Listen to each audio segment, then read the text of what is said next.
Aku baru menyadari, pengkhianatan paling sunyi adalah ketika orang yang kau percaya mencuri darimu, bukan untuk dirinya, tapi untuk seseorang yang bahkan tak pernah menghargaimu. Sebelum mulai ceritanya, komen dulu kalian dari kota atau negara mana. Aku pengen tahu. Jangan lupa like, subscribe, dan aktifkan lonceng, supaya channel ini makin berkembang. Dinda menatap layar ponselnya untuk ketiga kalinya pagi itu. Ada satu transaksi yang membuat alisnya terangkat. Nominal yang tidak besar, tapi cukup aneh. Bukan jumlahnya yang mengganggu, melainkan polanya. Beberapa hari terakhir, ia melihat pengeluaran kecil tapi sering. Seperti seseorang yang sengaja membagi pembelian agar tidak terlalu mencolok. Ia menarik napas, mencoba menenangkan diri. Ini mungkin hanya kesalahan sistem, atau aku yang salah lihat, pikirnya. Tapi bagian dalam dirinya menolak menerima penjelasan sesederhana itu. Dari dapur, terdengar suara Reno membuka kulkas. Laki-laki itu sibuk membuat kopi, berdiri santai seolah tidak ada sesuatu pun yang perlu disembunyikan. Dinda memperhatikan gerakan suaminya. Semua tampak biasa, terlalu biasa. "Ren," panggil Dinda lembut sambil mendekat. "Kamu pakai kartuku kemarin?" Reno menoleh cepat. "Terlalu cepat." "Oh, iya, kayaknya cuma buat beli sesuatu kecil." "Apa ya?" "Oh, beli air galon di minimarket." Ia mengangkat bahu, memainkan sendok kecil di tangannya. Dinda menahan tatapannya agar tetap wajar. "Oh, soalnya ada beberapa transaksi yang aku nggak ingat." Reno tertawa pelan, sebuah tawa yang biasanya terdengar ringan, tetapi sekarang terasa seperti tirai yang menutupi sesuatu. "Masa lupa? Ya ampun, kamu tuh sekarang sering sibuk banget sama kerjaan. Mungkin kebeli online atau apa?" Kesibukan kerja memang benar, tapi ia tahu dirinya tidak selemah itu dalam urusan keuangan. Ia selalu mencatat, selalu memastikan setiap pengeluaran masuk akal. Bahkan ketika lelah sekalipun, nalurinya sebagai perempuan yang terbiasa mandiri tidak pernah padam. "Ya mungkin," jawabnya. Ia memutar tubuh, kembali ke ruang tamu. Tapi suaranya meninggalkan bekas di pikirannya, bekas yang menggelitik kewaspadaan. Ia duduk, membuka laptop seolah hendak bekerja. Sebenarnya ia hanya ingin melihat sekali lagi mutasi kartu kreditnya. Ia menggeser kursor, memperhatikan satu transaksi yang membuat dadanya mengeras. Toko perhiasan kecil di dekat rumah Yanti. Dinda tidak membeli apapun dari sana, bahkan tidak pernah masuk. Satu kalimat terlintas di benaknya. Untuk siapa transaksi ini?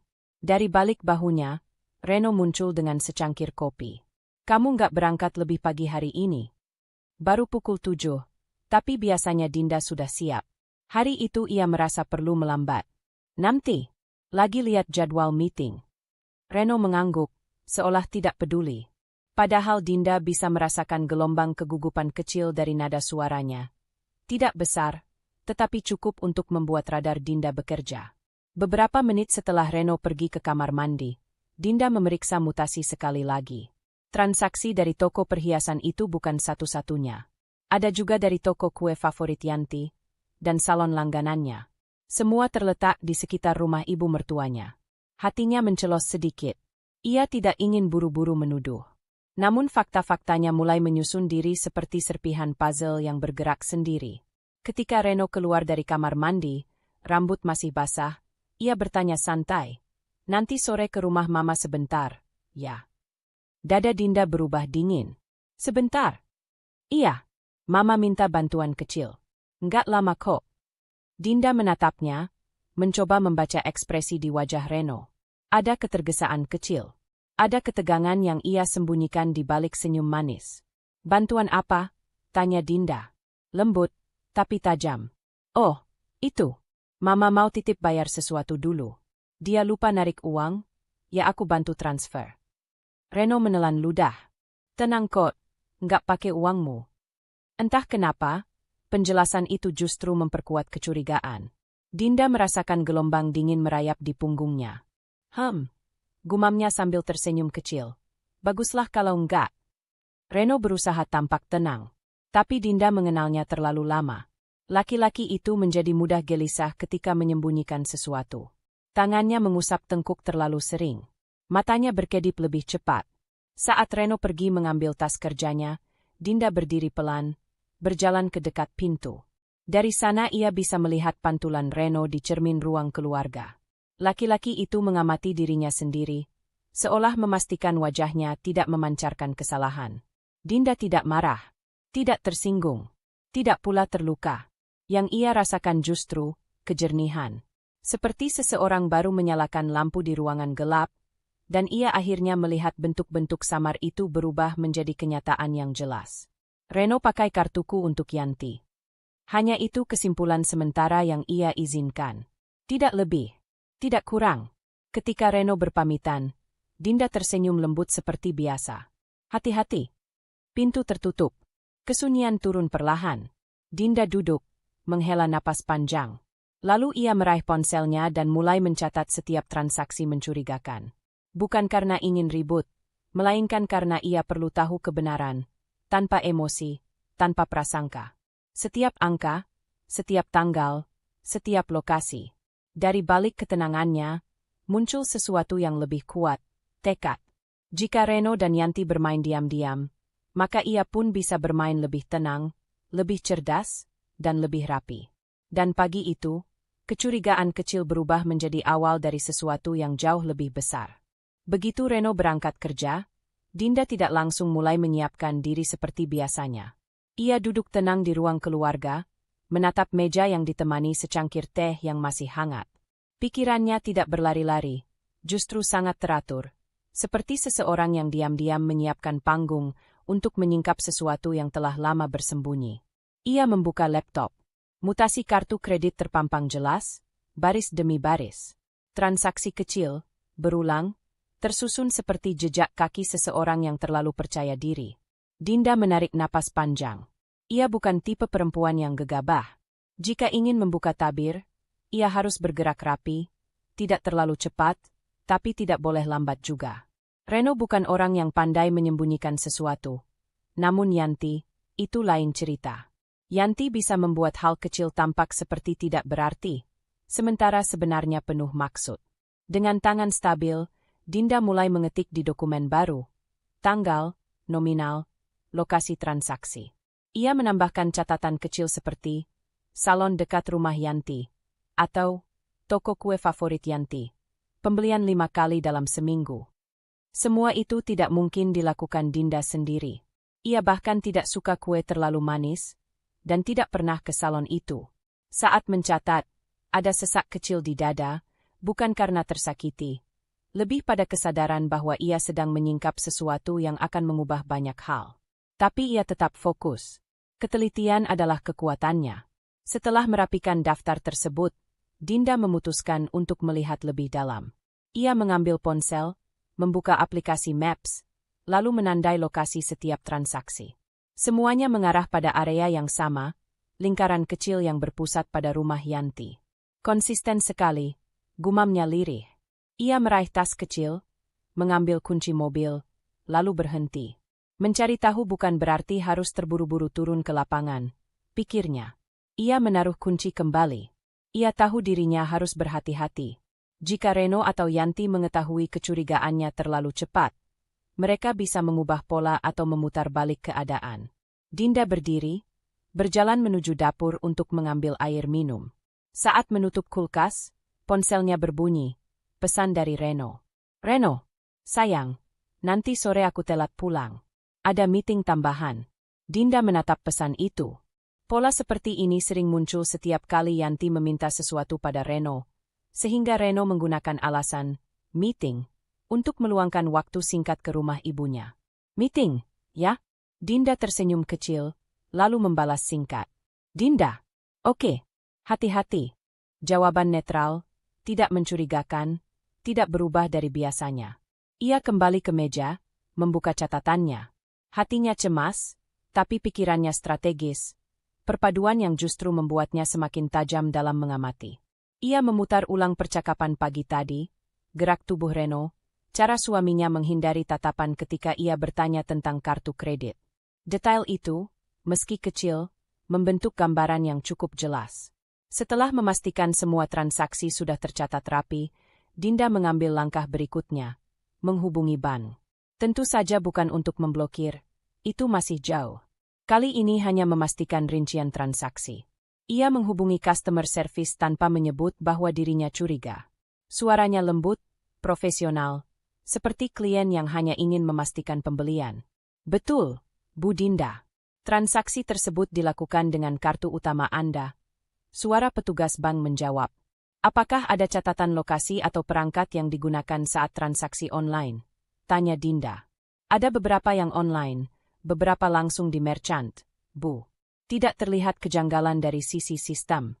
Dinda tersenyum tipis, meski dadanya sedikit mengeras. Justru karena tidak ada kejanggalan sistem, berarti kejanggalan ada pada manusia yang memegang kartunya. Setelah menutup telepon, ia menatap layar laptop cukup lama. Ada dorongan dalam dirinya untuk langsung mengonfrontasi Reno, tapi ia tahu itu akan sia-sia. Reno sedang berada di bawah bayang-bayang Yanti. Dan jika ia menghadapi Reno tanpa bukti kuat, semua bisa berbalik menyalahkannya. Jadi ia kembali menyusun strategi. Dinda membuka aplikasi kalender. Ia menandai hari-hari ketika transaksi mencurigakan terjadi. Lalu ia mengingat kegiatan Reno pada tanggal-tanggal itu. Seketika, pola itu muncul. Reno beberapa kali pulang terlambat dengan alasan serupa. Meeting, ban mobil bocor, harus menemani teman kantor. Begitu pola itu tampak jelas, perasaan campur aduk kembali naik. Ada sedikit kecewa, tapi lebih banyak waspada. Dan di antara semuanya, muncul satu rasa yang paling kuat, keyakinan. Ketika ponselnya kembali berbunyi, Dinda mengambilnya. Reno melakukan panggilan video singkat. Wajah Reno muncul, tersenyum. Sayang, kamu udah makan? Sudah, jawab Dinda lembut. Kamu? Belum. Ini sambil nunggu anak-anak presentasi. Kamu kerja dari rumah hari ini? Iya, lagi nyelesain laporan. Reno mengangguk. Terlihat lega bahwa Dinda sibuk dan tidak mencurigainya. Dinda memperhatikan gerak matanya, suara di belakangnya, bagaimana ia memegang ponsel sedikit terlalu dekat ke wajah, seolah menutupi sesuatu di belakangnya. Kerjanya jangan terlalu capek, ya, tambah Reno. Dinda tersenyum lembut. Kamu juga. Begitu panggilan berakhir, Dinda menutup ponsel perlahan. Ia tidak lagi bingung atau panik. Justru semakin mantap. Ia mengambil lembar catatan baru, lalu menuliskan 3 kata besar di bagian atas. Jejak pola, kesempatan. Itulah 3 pilar dari penyelidikannya. Ia akan mengikuti jejak transaksi, mengamati pola kebiasaan Reno dan Yanti, dan menunggu kesempatan yang tepat untuk bergerak. Ketika sore tiba dan Reno benar-benar tidak pulang sesuai jadwal, Dinda membuka map sekali lagi. Ia mengikuti titik transaksi terakhir yang terhubung ke area rumah Yanti. Meski tidak pergi ke sana, ia memperhatikan jarak, waktu tempuh, dan perkiraan aktivitas yang biasa dilakukan Yanti pada jam tersebut. Semua itu ia rangkum dalam catatannya. Perlahan, rasa cemas yang sejak pagi menggantung berubah menjadi keteguhan. Ia bukan hanya curiga lagi. Ia yakin, Reno dan Yanti menyalahgunakan kartunya. Dan jika keduanya ingin bermain diam-diam, Dinda bertekad untuk menjadi lebih tenang, lebih licin, dan lebih cerdas. Malam itu, tanpa sepengetahuan siapapun, ia menutup laptopnya dengan satu keputusan penting. Waktunya menyusun langkah awal dari rencana besar yang sudah mulai terbentuk di kepalanya. Dinda berdiri lama di depan meja makan. Kedua tangannya menahan tepi meja seperti seseorang yang sedang menahan ambruknya sebuah dinding. Sejak siang tadi, pikirannya tak berhenti berputar. Setiap transaksi yang muncul di laporan kartu kreditnya seolah menjadi jarum yang menusuk perlahan, bukan sampai membuatnya marah, tapi cukup untuk memastikan bahwa ia tidak boleh diam. Dari ruang tamu, suara TV terdengar pelan. Reno sedang duduk sambil memainkan remote. Namun Dinda tahu Reno tidak benar-benar menonton. Sejak Dinda mulai bersikap lebih tenang tapi dingin beberapa hari terakhir, Reno terlihat lebih gelisah. Sudah waktunya. Ren, panggil Dinda, suaranya tenang namun tegas. Reno menurunkan volume. Ya, kenapa? Mukamu tegang amat. Dinda tidak menjawab. Ia berjalan mendekat dan berdiri di tepi sofa, namun tidak duduk. Reno memiringkan kepala, bingung. Aku mau ngomong, kata Dinda datar. Oke, ngomong aja, jawab Reno, mencoba tersenyum, Upaya yang gagal total. Dinda mengangkat ponselnya, membuka laporan digital yang sudah ia hafal luar kepala. Aku lihat transaksi kartu kreditku lagi. Reno langsung menggeser duduknya seperti seseorang yang tiba-tiba merasa kursi yang ia duduki tidak nyaman. Terus, ada beberapa transaksi yang bukan aku yang lakukan. Dinda menatapnya lurus. Dan semuanya terjadi saat kamu bersama ibu. Reno terlalu cepat menjawab. Ya ampun, Dinda, kamu mulai curiga aneh-aneh lagi. Aku tidak curiga aneh-aneh. Suara Dinda tidak naik, tapi menjadi lebih tajam. Aku cuma lihat datanya. Ia memperlihatkan layar ponselnya. Ada transaksi restoran, salon, toko emas kecil, dan beberapa pembelian barang rumah tangga yang jelas bukan kebutuhan mereka. Transaksi itu terulang beberapa kali dengan jumlah sama. Reno berkedip cepat. Tanda gugup. Dinda mengenali itu. Dinda berkata pelan, yang aku mau tahu cuma satu. Kenapa kamu memakai kartuku untuk belanja ibu? Reno mengusap tengkuknya. Din, itu cuma sementara. Waktu itu ibu butuh, ya beberapa hal. Kamu tahu sendiri ibu sering kesulitan kalau mau bayar sesuatu. Daripada ribet, aku pakai kartumu dulu. Nanti aku ganti. Sudah berapa lama kamu pakai dulu? Dinda bertanya tanpa nada emosional. Reno diam. Tidak ada jawaban langsung. Kenapa kamu endok setelah belanja? Kenapa kamu nggak ngomong? Lanjut Dinda. Karena kamu pasti reaktif dan salah paham. Suara Reno meninggi. Ibu itu kan orang tua, masa aku nggak bantu? Bantu boleh. Tapi pakai kartuku tanpa izin? Berkali-kali? Sampai jutaan. Dinda memandangnya tanpa berkedip. Apa itu yang kamu sebut, bantu? Reno mengalihkan pandangan. Din, dia ibuku. Aku tahu dia ibumu. Dinda menahan diri agar suaranya tidak pecah. Tapi aku bukan dompetnya. Reno mendadak berdiri, menyibakkan selimut sofa seolah ingin kabur dari percakapan itu. Kamu ini keterlaluan. Baru transaksi segitu aja udah ribut. Segitu? Dinda memiringkan kepala. Ren, itu totalnya hampir 5 juta. Dan semuanya kamu lakukan diam-diam. Reno membuka mulut, menutupnya lagi. Ia tampak seperti seseorang yang mencari alasan yang bisa membuatnya terlihat benar. Tidak ada yang muncul. Dinda melanjutkan, lebih tenang dari sebelumnya. Aku tidak melarang kamu bantu orang tuamu. Tapi aku tidak terima kalau kamu memakai kartu istrimu untuk belanja kebutuhan ibumu tanpa izin. Tanpa bicara, tanpa penjelasan. Reno menghela napas panjang, lelah, defensif. Ibu cuma butuh sedikit bantuan. Dia nggak enak kalau minjem uang ke aku. Jadi aku pakai kartumu aja dulu. Kan sama aja. Tidak, jawab Dinda cepat. Tidak sama. Reno mengerutkan kening. Kalau kamu pakai uangmu, itu bantuan. Kalau kamu pakai uangku tanpa izin, itu pelanggaran. Reno terdiam. Dan untuk pertama kalinya sejak percakapan dimulai, Dinda melihat sesuatu di mata Reno, bukan hanya gugup, tapi tahu dia salah. Dinda berkata lebih pelan, namun jauh lebih tegas. Kita ini pasangan, Ren. Tapi kalau kamu bertindak di belakangku seperti ini, itu bukan kerja sama. Reno menunduk. Ya udah. Aku minta maaf. Dinda tidak langsung menerima. Besok aku ganti PIN kartuku. Dan mulai hari ini, kalau ada satu transaksi saja yang ganjil, satu saja, aku minta kamu jelaskan saat itu juga. Reno mengangguk lemah, seperti seseorang yang kehabisan argumen. Iya, aku ngerti. Dan tolong bilang ke ibu, tambah Dinda. Kalau butuh bantuan, ngomong. Jangan diam-diam lewat kamu, lalu kamu ngambil dari aku. Reno mendesah. Iya, entar aku omongin. Dinda menatapnya untuk memastikan kata-katanya diterima. Lalu ia berjalan menuju kamar. Setiap langkahnya stabil, bukan karena ia sudah menang, tapi karena ia tahu ini baru awal. Ada yang lebih dalam dari sekadar transaksi tersembunyi. Ada kebiasaan, ada pola. Dan malam itu, Dinda memutuskan satu hal penting. Ia akan melindungi dirinya sendiri terlebih dulu. Tidak peduli siapa yang harus ia hadapi, bahkan kalau itu ibunya Reno sendiri. Dinda duduk di belakang meja makan dengan secangkir teh yang sudah dingin, sementara matanya mengikuti gerak Reno dan Yanti yang tengah berbicara di ruang tamu. Ia sengaja tidak ikut duduk bersama mereka. Dari kejauhan, ia memperhatikan detail kecil yang mungkin terlihat sepele bagi orang lain tetapi kini menjadi penting baginya. Yang pertama ia amati adalah cara Yanti berbicara. Lembut, hampir manja, seperti seseorang yang berharap dikabulkan tanpa harus meminta secara langsung. Gaya bicara seperti itu sudah sering ia dengar, tapi baru belakangan ini ia menyadari betapa efektifnya bagi Reno. Reno tampak mencondongkan tubuh, fokus penuh pada setiap kata yang diucapkan ibunya. Dinda memperhatikan lagi.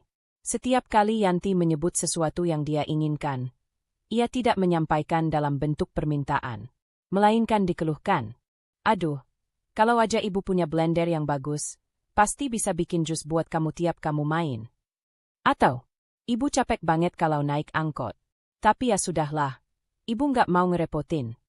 Reno, seperti biasa, menangkap umpan itu dengan sangat mudah. Bu, nanti aku lihat ya. Kalau ada yang bagus, aku beliin. Katanya refleks, tanpa berpikir panjang. Dinda menarik napas panjang. Ada pola. Pola yang selama ini mungkin sudah ada, tapi baru kini terlihat jelas setelah insiden kartu kredit itu. Sore itu, Yanti meminta Reno mengantarnya ke sebuah swalayan. Reno langsung menyambar kunci mobil. Sikap spontan yang kembali membuat Dinda mengernyit. Aku ikut, kata Dinda datar, seolah-olah itu hanya keputusan kecil. Padahal ia sudah merencanakannya. Reno memandangnya, kaget tapi mencoba menyembunyikannya. Oh, oke. Yanti tersenyum tipis, senyum yang terlalu ramah untuk ukuran seseorang yang jelas-jelas tidak suka diawasi. Iya, Din. Yuk. Di swalayan, Dinda membiarkan keduanya berjalan sedikit di depan. Ia memperhatikan dengan teliti. Setiap kali Yanti singgah di sebuah etalase yang berisi barang-barang mahal, dari pewangi ruangan premium hingga peralatan dapur, Yanti akan berhenti dan menghela napas, cukup keras agar Reno mendengarnya.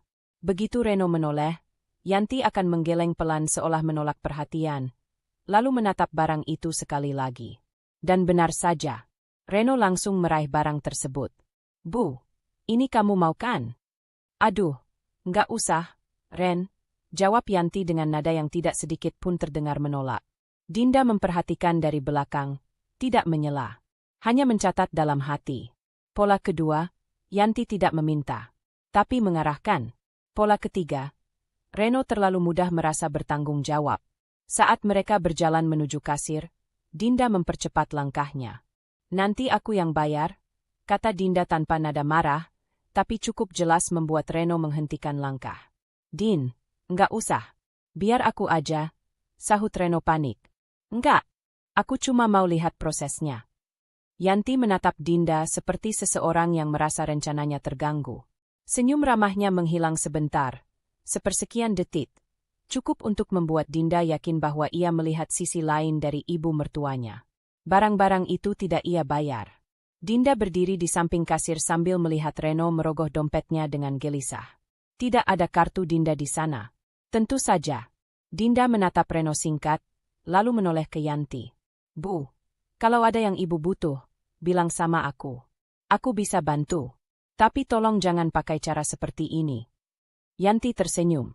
Senyum dingin. Cara seperti apa maksudmu, Dina? Cara yang bikin anak ibu merasa harus selalu memenuhi keinginan ibu. Dinda sengaja mengucapkannya pelan, tapi tepat sasaran. Reno langsung menengahi. Udahlah, Din. Nggak usah diperpanjang. Tentu, kata Dinda.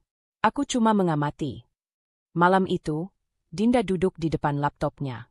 Ia membuat daftar, sesuatu yang membuat pikirannya lebih terstruktur. Pola Yanti. Tidak pernah meminta secara langsung. Selalu memakai keluhan untuk memancing perhatian. Mengatur nada suara agar Reno merasa bersalah atau bertanggung jawab. Membiarkan Reno membayar segala sesuatu tanpa pernah benar-benar menolak. Tidak pernah menyebut soal batasan atau kemampuan finansial. Dinda membaca daftar itu berulang kali. Tepat, konsisten, dan berbahaya. Ia baru sadar betapa besarnya pengaruh Yanti terhadap Reno, bukan karena niat jahat terang-terangan, melainkan pola manipulasi halus yang sudah terbentuk sejak lama. Dinda mulai merangkai strategi. Bila ia langsung menyerang, Reno akan defensif. Jika ia melawan frontal, Yanti akan menggunakan peran ibu yang tersakiti. Jadi, ia akan melakukan sesuatu yang berbeda. Mengawasi, mempelajari, dan siap bertindak begitu bukti cukup. Saat Reno keluar dari kamar mandi, Dinda memandangnya lama. "Ren," panggilnya pelan. "Iya." Reno mengeringkan rambutnya dengan handuk.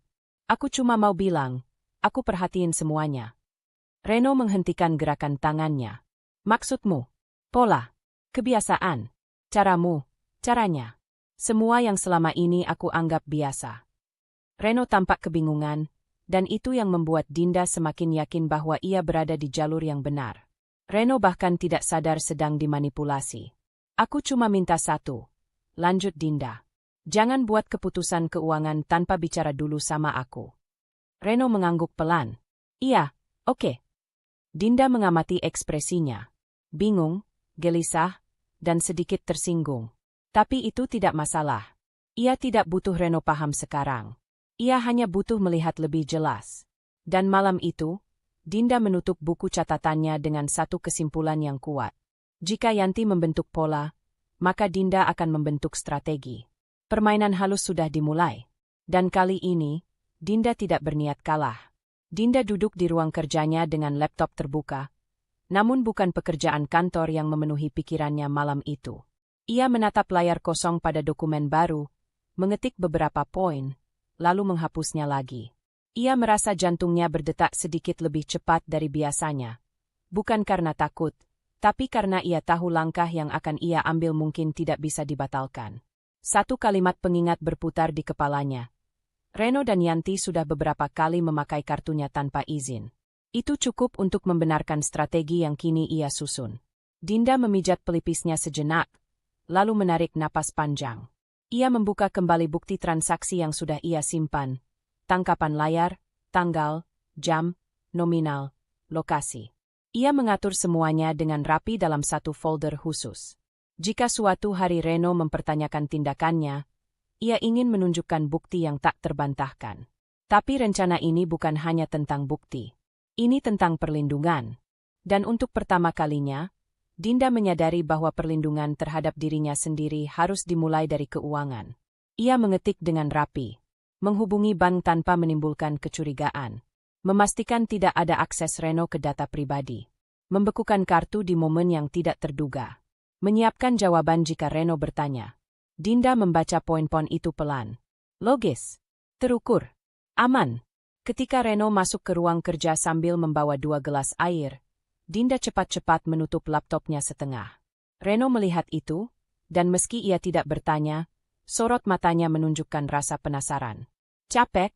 tanya Reno, meletakkan gelas di meja. "Sedikit," jawab Dinda singkat. Ia menyesap air itu agar terlihat natural. Reno duduk di sofa kecil di sudut ruangan, mencoba membuka percakapan. "Besok ibu pengen ke toko elektronik. Katanya mau lihat vacuum cleaner baru." Dinda menatapnya. Diam sejenak. Ia tahu ini berarti satu hal. Yanti kembali memulai pola yang sama. "Kalau kamu ikut, enggak apa-apa," kata Reno cepat. Mungkin teringat pada kehadiran Dinda yang membuat Yanti tidak bebas melancarkan keluhan manipulatifnya. "Aku sibuk besok," balas Dinda. "Tapi kamu tetap harus bilang dulu kalau ada yang mau dibeli." Reno mengangguk, meski jelas tak sepenuhnya nyaman. Dinda mencatat respons itu dalam hatinya. Reno masih bisa diarahkan, asal ia tidak dibiarkan sendirian dalam tekanan ibunya. Malam itu, setelah Reno tertidur, Dinda bangkit perlahan. Lampu kamar ia redupkan. Ponselnya ia genggam erat ketika ia duduk di pojok dekat jendela. Cahaya kota dari luar membias di kaca, membuat wajahnya tampak lebih tegas. Ia membuka aplikasi bank. Jarinya berhenti tepat sebelum menekan menu, hubungi layanan 24 jam. Jika ia lakukan sekarang, apa risikonya? Reno mungkin bangun. Yanti mungkin mencurigai. Dan yang lebih penting, ia ingin membekukannya pada saat yang paling tepat, saat efeknya paling kuat. Bukan sekarang, bukan tengah malam, tapi pagi, ketika Yanti dan Reno sudah terbiasa menggunakan sesuatu tanpa izin. Saat mereka tidak siap, itu akan menjadi titik balik. Keesokan paginya, setelah sarapan, Dinda diam-diam memotret kembali dompet Reno yang diletakkannya di meja. Ia tidak melakukan hal ekstrim, hanya memastikan bahwa kartu kreditnya memang tidak sedang berada di sana. Ia juga mencatat jam ketika Yanti menjemput Reno. Jam 9:07. Begitu pintu rumah tertutup, Dinda bergerak cepat. Ia kembali ke ruang kerjanya, memasang headset, dan membuka laptop. Ia memutar rekaman panggilan layanan ban yang pernah ia simpan sebagai referensi, memastikan prosedurnya. Ia menekan nomor call center. Suara operator otomatis terdengar pelan. Dinda menjawab instruksi dengan jelas, tanpa ragu. Ketika petugas bank tersambung, ia berbicara dengan nada paling tenang yang bisa ia keluarkan. "Selamat pagi, saya ingin melaporkan penggunaan tidak sah pada kartu kredit saya," katanya. Petugas menanyakan data, verifikasi, dan alasan pemblokiran. Dinda menjawab semuanya dengan rapi, menghindari kata-kata emosional. "Ada potensi penyalahgunaan dari orang yang saya kenal," ia menambahkan. "Saya ingin kartunya segera dibekukan. Efektif saat ini juga." "Baik, Ibu Dinda. Proses pemblokiran sudah kami lakukan. Tidak akan ada transaksi yang bisa diproses setelah detik ini," jawab petugas. Dada Dinda mengencang, bukan karena panik, tapi karena kepuasan yang sangat sunyi. Langkah pertama selesai. Setelah menutup telepon, Dinda berdiri lama memandangi jendela. Ia memikirkan risiko. Reno akan marah. Yanti mungkin akan menyalahkannya. Akan ada konflik. Akan ada reaksi keras. Tapi ia siap. Ia mengambil napas panjang, menutup laptop, dan menyandarkan tubuh ke kursi. Dari kejauhan, ia membayangkan Yanti berdiri di kasir nanti. Seperti biasa, memilih barang tanpa benar-benar membayar. Reno berdiri di sampingnya, mengeluarkan kartu itu, dan menemukan bahwa kartu tersebut tidak lagi bisa digunakan. Dinda membayangkan ekspresi mereka. Bukan untuk memuaskan ego, tetapi untuk mengembalikan kendali yang selama ini direbut tanpa izin. Ia berbisik pada dirinya sendiri. Ini bukan balas dendam. Ini proteksi. Dan dengan itu, Dinda menyiapkan diri untuk apapun yang akan datang setelah pagi ini. Karena ia tahu satu hal dengan sangat jelas. Permulaan dari perubahan besar baru saja ia mulai. Pagi itu, rumah terasa lebih sunyi daripada biasanya.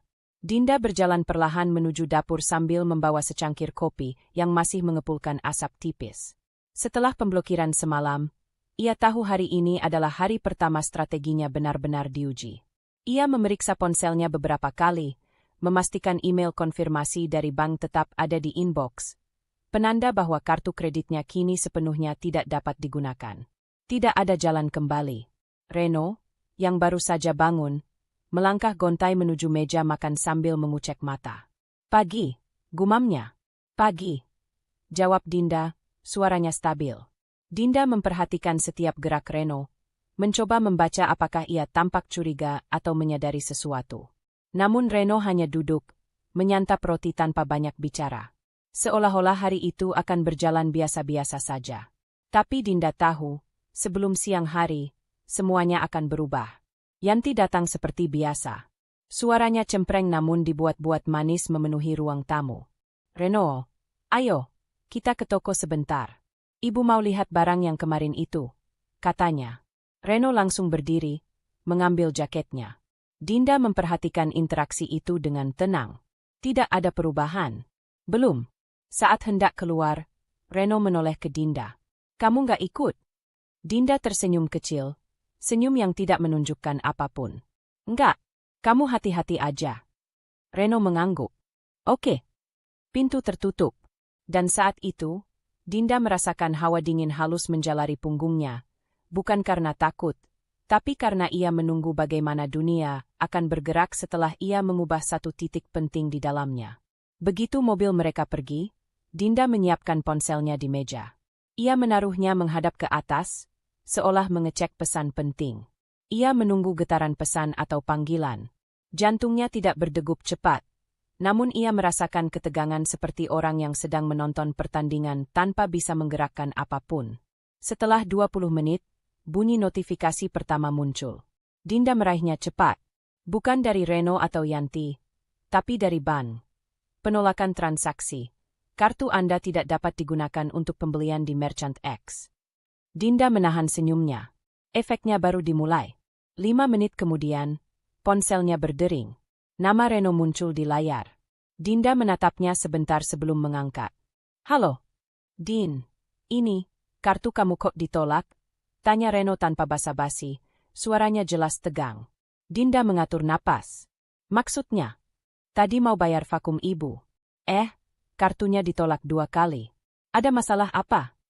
Tonasi Reno berusaha tenang, tapi terdengar jelas ketidaksabarannya.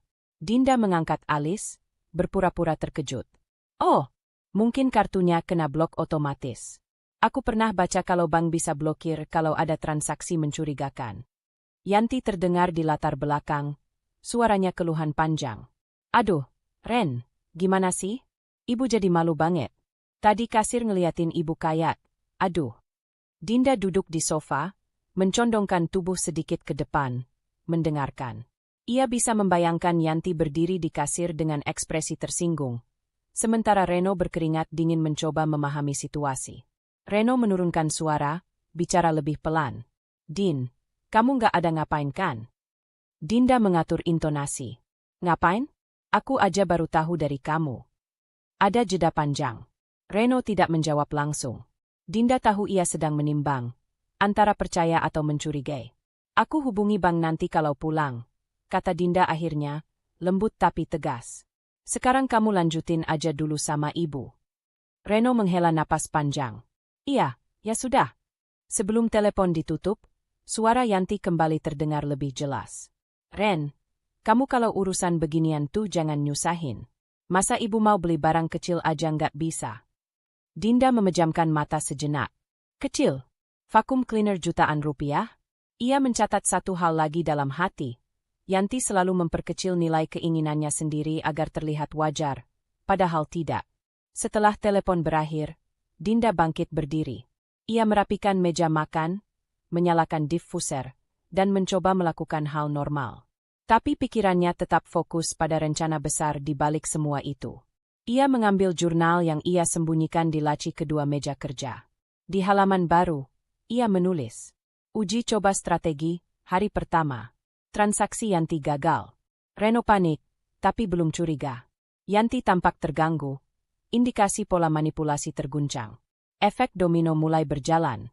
Setelah menulis itu, Dinda menutup jurnal dan berjalan ke ruang tamu. Ia berdiri di tengah ruangan, memandangi sofa yang biasa ditempati Reno. Ia bertanya pada dirinya sendiri dalam sunyi. Apa langkah selanjutnya? Jawabannya datang cepat. Mengamati respons setelah mereka pulang. Dinda mendengar suara mobil berhenti di halaman 1 jam kemudian. Ia tidak tergesa-gesa. Ia tetap duduk, membaca majalah seolah semuanya baik-baik saja. Pintu terbuka.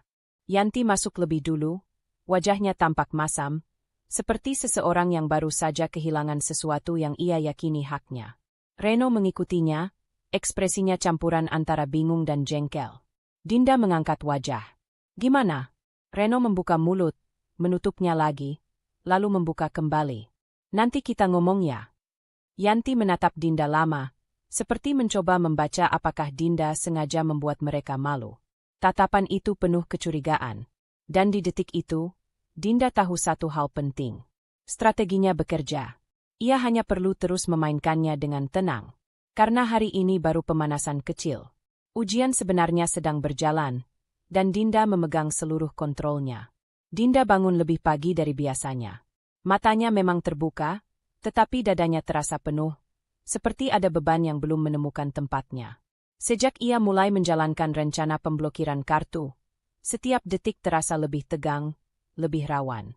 Reno belakangan menjadi jauh lebih sensitif, dan Yanti semakin sering muncul di rumah dengan berbagai alasan yang terdengar dibuat-buat. Ia berdiri di dapur, menuangkan air panas ke cangkir. Tangannya sedikit gemetar. Aku harus tetap tenang, batinnya. Sisa-sisa ketegangan kemarin, ketika Reno beberapa kali melontarkan komentar penuh curiga, masih menempel jelas di kepala. Suara langkah kaki Reno terdengar di belakangnya. Kamu udah bangun? Suaranya berat, setengah malas, setengah kesal. Sudah, jawab Dinda datar, menjaga agar nada suaranya tidak memicu apapun. Reno duduk, menyalakan ponsel. Ia memijat pelipisnya, lalu menggerutu. Ibu minta aku ke rumahnya nanti. Katanya, ada yang mau dibicarakan. Dinda tidak langsung menanggapi. Ia hanya meletakkan teh di meja dan duduk di seberang Reno. Tentang apa? Reno mengangkat bahu, tapi mata gelisahnya tidak bisa berbohong. Nggak tahu. Tapi dia bilang aku harus datang. Kamu tahu ibu kalau sudah minta sesuatu. Dinda menyesap tehnya pelan. Satu kalimat pengingat muncul di pikirannya. Yanti semakin agresif sejak transaksi kartu terakhir gagal. Ia menyimpannya dalam hati, tidak mengatakannya. Kalau memang harus, ya pergi saja. Reno menatapnya lama. Kamu akhir-akhir ini aneh. Kalimat itu membuat tekanan di dada Dinda semakin mengeras, namun wajahnya tetap tenang. Aneh gimana? Ya, kayak kayak lagi mikirin sesuatu. Tapi nggak bilang apa-apa ke aku. Dinda menahan tawa getir. Sudah lama aku mencoba bicara, kamu yang tidak pernah mendengar, batinnya. Tapi ia tidak boleh terpancing. Aku cuma capek, Ren. Banyak yang kupikirkan. Termasuk soal kartu kredit.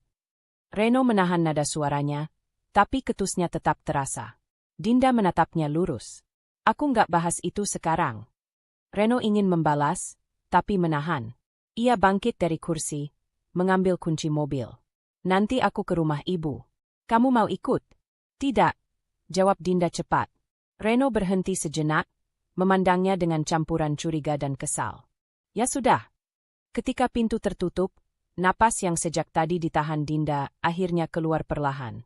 Ia menyandarkan kepala ke kursi. Tekanan ini makin kuat. Tapi aku tidak boleh goyah sekarang. Siang itu, Yanti menelepon. Suaranya lembut, terlalu lembut hingga membuat bulu kuduk Dinda berdiri. Dinda, ibu cuma mau tanya, kamu nggak ikut ke rumah ibu? Reno tadi sudah di sini. Maaf, Bu. Saya ada pekerjaan yang harus saya selesaikan. Jawab Dinda sopan. Ah, pekerjaan. Kamu itu suka sekali bekerja. Nada Yanti menggelitik, seakan kritik yang disamarkan sebagai candaan. Ibu cuma kasihan sama Reno. Dia bilang kamu akhir-akhir ini dingin sekali. Dinda menutup mata, menenangkan diri sebelum menjawab. Maaf kalau saya terlihat begitu. Saya hanya lagi banyak pikiran. Sampai lupa memperhatikan suami sendiri. Dada Dinda terasa panas, tapi ia memaksa suaranya tetap lembut. Saya tidak lupa, Bu. Ya sudahlah. Yang penting nanti kamu jangan kaget kalau Reno agak stres. Banyak masalah yang sedang dia pikirkan. Yanti menurunkan suaranya seolah ingin menyampaikan sesuatu yang sensitif. Termasuk masalah finansial. Dinda menggenggam ponsel lebih erat. Jadi itu inti percakapanmu dengan Reno hari ini, Bu? Baik, Bu. Jawabnya singkat. Yanti menutup telepon tanpa menunggu balasan. Dinda meletakkan ponsel dan menarik napas panjang. Tekanan itu semakin besar. Ia tahu Yanti sedang mencoba mengaduk emosinya, membuatnya goyah, membuatnya merasa bersalah. Tapi kali ini, ia tidak akan mudah jatuh. Reno pulang sore hari dengan wajah kusut. Tanpa menyapa, ia langsung menjatuhkan tas ke sofa dan duduk berat. Ibu bilang kamu nggak peduli sama aku. Ucapnya tiba-tiba. Dinda mendekat, berdiri di hadapannya. Aku peduli. Katanya kamu sering marah-marah ke aku. Reno menatapnya seperti menunggu pembelaan. Aku tidak marah. Aku hanya kecewa, Ren. Reno tampak tersentak mendengar kata itu. Kecewa? Sama apa? Ada banyak hal. Tapi aku belum mau membahasnya kalau kamu masih dalam keadaan begini. Dinda menjaga suaranya stabil, meski hatinya berkecamuk. Reno mengusap wajahnya kasar. Kamu bikin aku tambah stres, Din. Kamu juga membuatku stres, balas Dinda pelan tetapi tegas. Reno terdiam. Untuk pertama kalinya hari itu, ia tidak punya jawaban. Dinda duduk di sebelahnya, tetapi menjaga jarak. Kita dua-duanya lagi di tekanan besar. Tapi kalau kamu terus melampiaskan ke aku bisa hancur, Ren. Kata-kata itu membuat Reno menoleh. Pandangannya sedikit melembut, tetapi kegelisahan tetap terlihat. Aku cuma nggak tahu harus gimana. Kalau begitu, jangan tambah bebannya dengan sikap seperti ini. Reno mengangguk kecil, meski jelas ia belum benar-benar mengerti. Tapi itu tidak apa, Dinda tidak berharap perubahan instan. Yang penting, ia berhasil bertahan melewati hari yang hampir membuatnya pecah. Saat Reno masuk kamar, Dinda tetap di ruang tamu. Ia duduk lama, memeluk lutut, membiarkan kelelahan mengalir keluar. Tekanan yang menimpanya hari ini bukan lagi sekadar kecurigaan atau ketakutan. Itu adalah ujian keteguhan. Dan ia sadar satu hal. Semakin besar tekanan, semakin dekat rencananya menuju tahap akhir. Dengan napas yang lebih mantap, ia berdiri dan menutup semua lampu. Malam ini, ia membutuhkan ketenangan sebelum badai berikutnya datang. Dinda duduk di meja makan pagi itu, menatap secangkir kopi yang sudah kehilangan uapnya. Malam sebelumnya terlalu panjang. Reno tidur lebih cepat, sedangkan Dinda terjaga hampir semalaman, menganalisis ucapan Yanti, menimbang langkah, dan mencoba memahami sejauh mana ibu mertuanya telah mencampuri urusan di rumah ini. Ketika ponselnya berbunyi, Dinda refleks menegang. Nama Yanti muncul di layar. Cepat sekali ia bergerak, batinnya. Dinda membiarkan ponsel bergetar 2 kali sebelum akhirnya mengangkat. Dinda, kamu di rumah? Suara Yanti langsung menusuk tanpa basa-basi. Ya, Bu. Ada apa? Aku mau ke sana sebentar. Tanpa menunggu jawaban, telepon ditutup. Dinda menarik napas panjang. Ini bukan sekadar kunjungan biasa. Ini langkah balasan. Ia berdiri, merapikan meja, bukan karena Yanti peduli, tetapi untuk mengalihkan kegelisahan yang berputar di dadanya. Kalau dia datang sekarang, berarti sesuatu sudah mengusiknya cukup dalam. Apa Reno mengeluh semalam? Atau transaksi lain gagal? Suara pintu diketuk keras. Dinda membuka. Yanti berdiri dengan ekspresi penuh penilaian, alis terangkat sedikit, seolah sedang memeriksa rumah yang bukan miliknya. Kamu sendirian? Yanti masuk tanpa permisi. Reno sudah berangkat kerja, jawab Dinda tenang. Yanti duduk di sofa seakan itu sudah menjadi wilayahnya. Kita perlu bicara. Dinda duduk di seberang, menjaga postur dan raut wajah. Silakan. Yanti mencondongkan tubuh. Reno bilang kamu akhir-akhir ini berperilaku aneh. Kamu menjauh, kamu diam, kamu tidak menerimanya dengan baik. Apa yang sebenarnya kamu sembunyikan? Pertanyaan itu tidak sekadar ingin tahu. Itu tuduhan terselubung. Dinda menahan senyum kecil. Lucu. Dia bicara tentang menyembunyikan sesuatu. Saya tidak menyembunyikan apa-apa, Bu. Benarkah? Yanti memicingkan mata. Karena ada sesuatu yang tidak masuk akal. Ada beberapa transaksi yang tiba-tiba tidak bisa diproses. Padahal sebelumnya tidak pernah ada masalah. Nada suaranya menggigit. Aneh sekali. Jantung Dinda berdegup lebih cepat, tetapi wajahnya tetap netral. Saya tidak tahu soal itu, Bu. Oh, ayolah. Yanti menyilangkan tangan. Kamu istri Reno. Kamu yang pegang keuangan. Masa kamu tidak tahu? Justru karena saya yang mengatur, saya tahu mana yang wajar dan mana yang tidak. Yanti membeku sejenak, lalu tersenyum tipis, senyum yang lebih mirip ancaman daripada keramahan. Apa maksudmu? Tidak ada, jawab Dinda halus. Saya hanya bilang saya tahu apa yang terjadi dengan keuangan kami. Yanti mengetuk-ngetukkan kuku ke meja kaca. Kebiasaannya kalau sedang tidak sabar, pikir Dinda. Dinda, kamu jangan membuat keadaan lebih sulit. Kalau ada masalah dengan kartu kredit, bilang saja. Jangan membuat Reno yang menanggung akibat.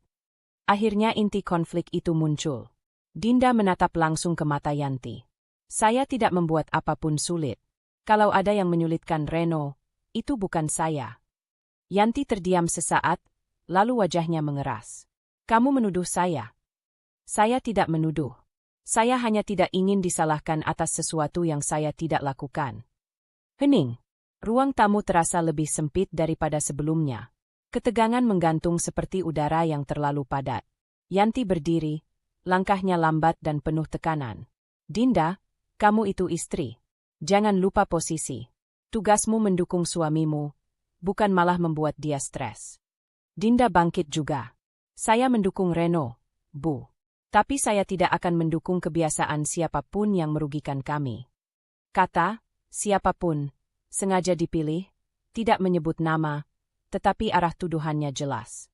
Yanti tersentak marah, namun tetap mencoba menjaga nada. Kamu bicara hati-hati, ya. Saya sangat hati-hati. Untuk pertama kalinya, Suara Dinda sedikit lebih dingin dari biasanya.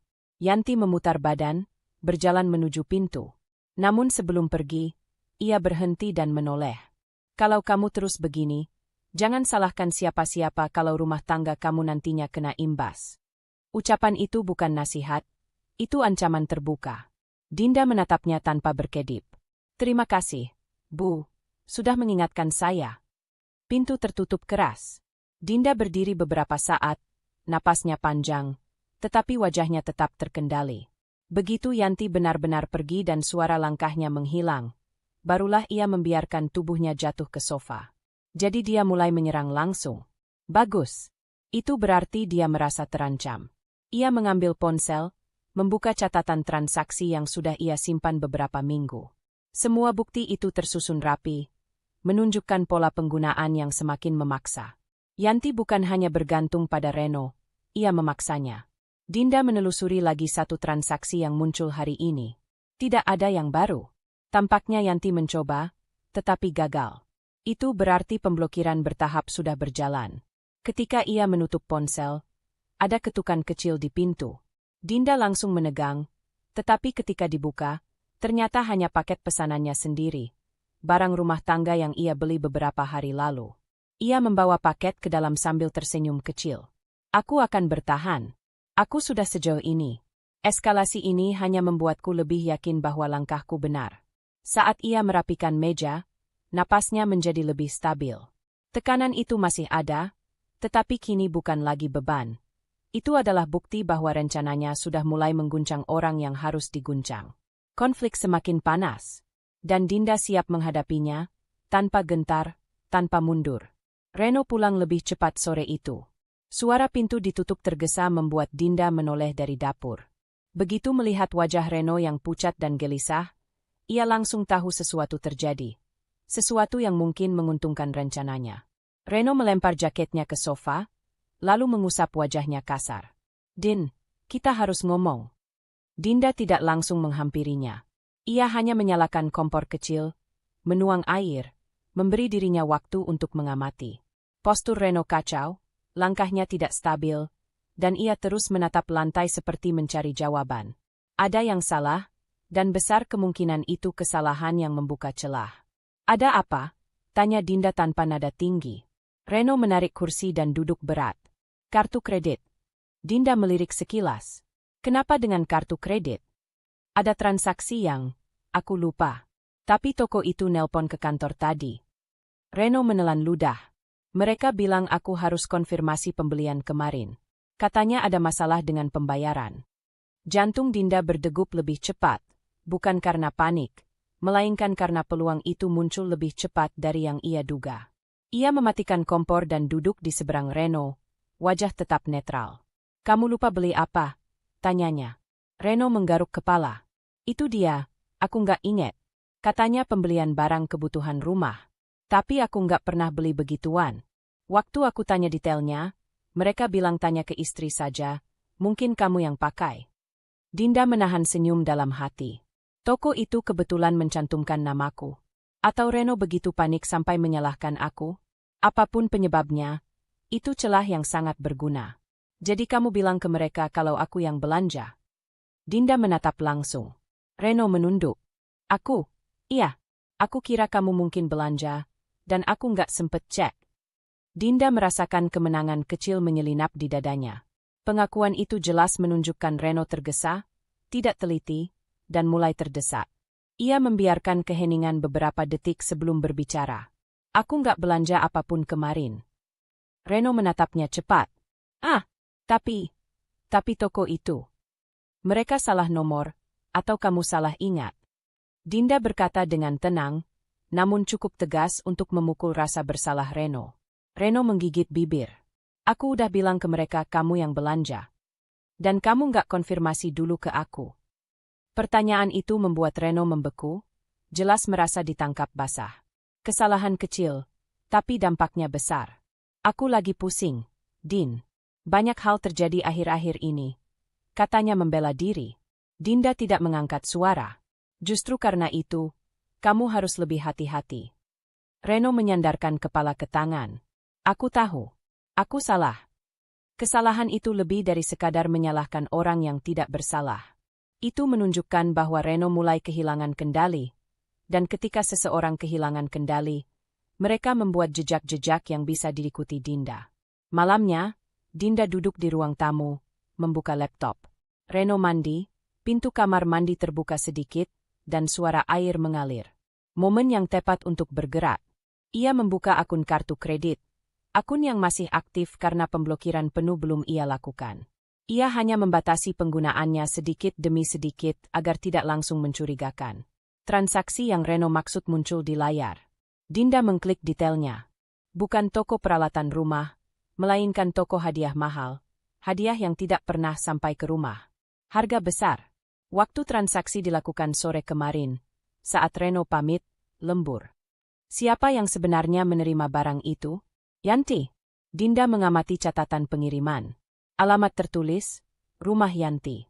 Ia menutup laptop perlahan. Terima kasih, Ren. Kamu baru saja memberiku bukti penting. Ketika Reno keluar kamar mandi, Dinda sudah duduk santai di sofa sambil menonton TV, seolah tidak melakukan apa-apa. Din, Reno duduk di sebelahnya. Maaf soal tadi. Enggak apa, jawab Dinda. Tapi lain kali, tanya dulu. Reno mengangguk lemah. Aku cuma lagi kusut sama ibu. Dia bilang butuh sesuatu, dan aku cuma pengen bantu. Tapi, ya, semuanya jadi berantakan. Kalimat itu hampir membuat Dinda tersenyum.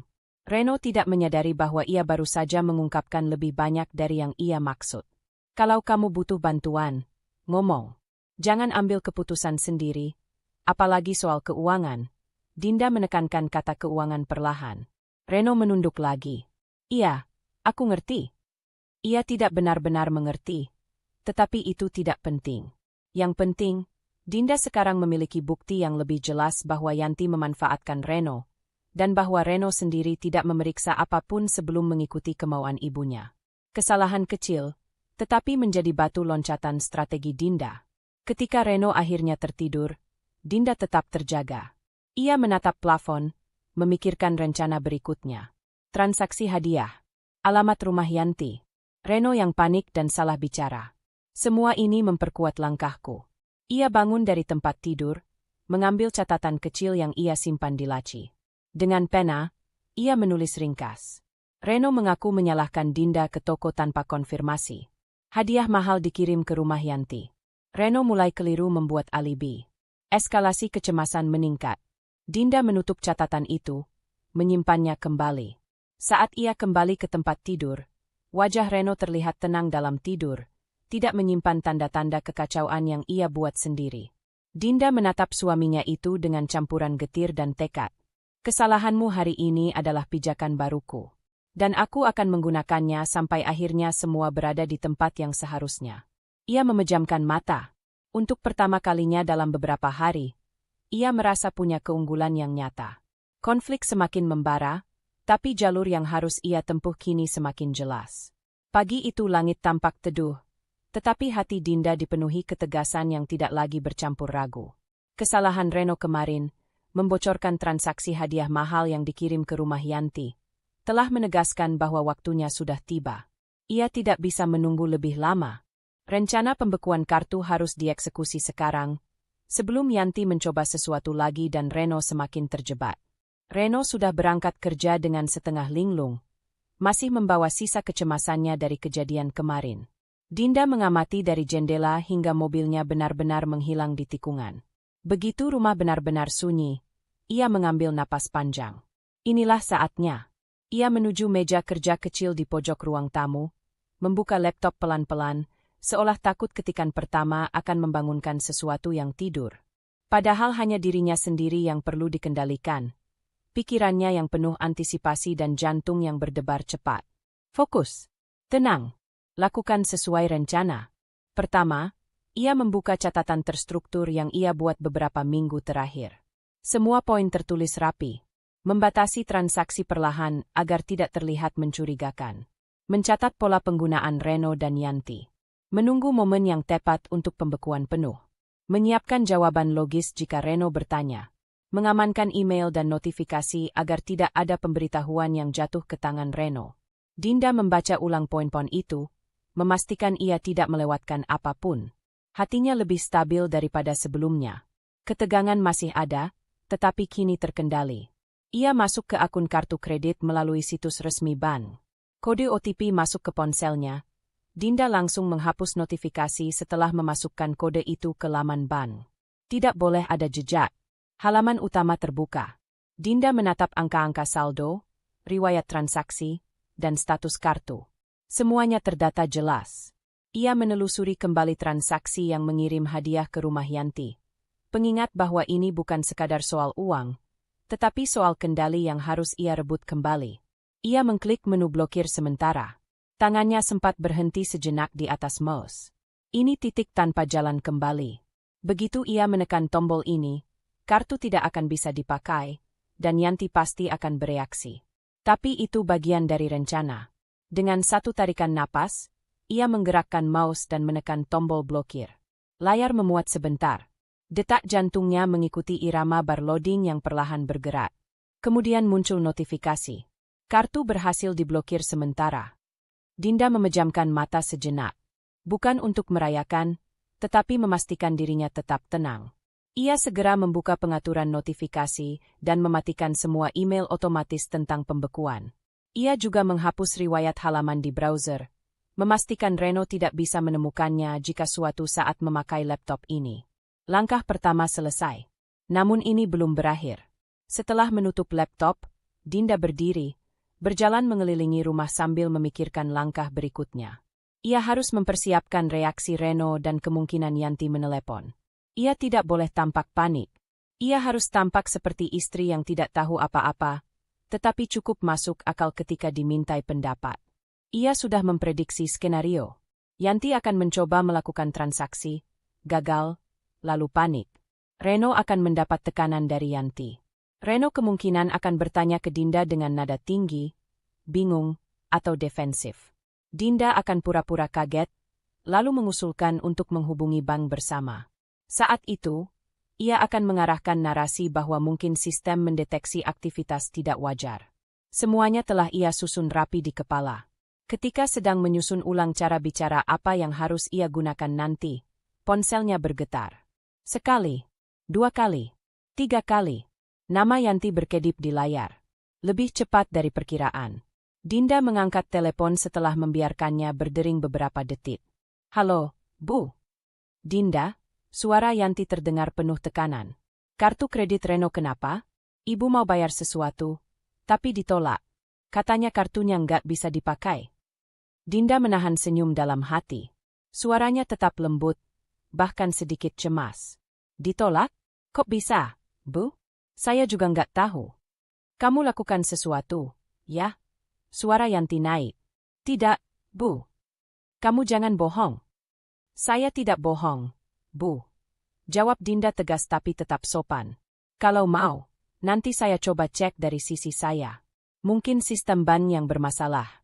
Bisa jadi ada transaksi mencurigakan kemarin, jadi mereka otomatis memblokir. Ia sengaja menyentuh kata, mencurigakan. Melihat bagaimana Yanti merespons.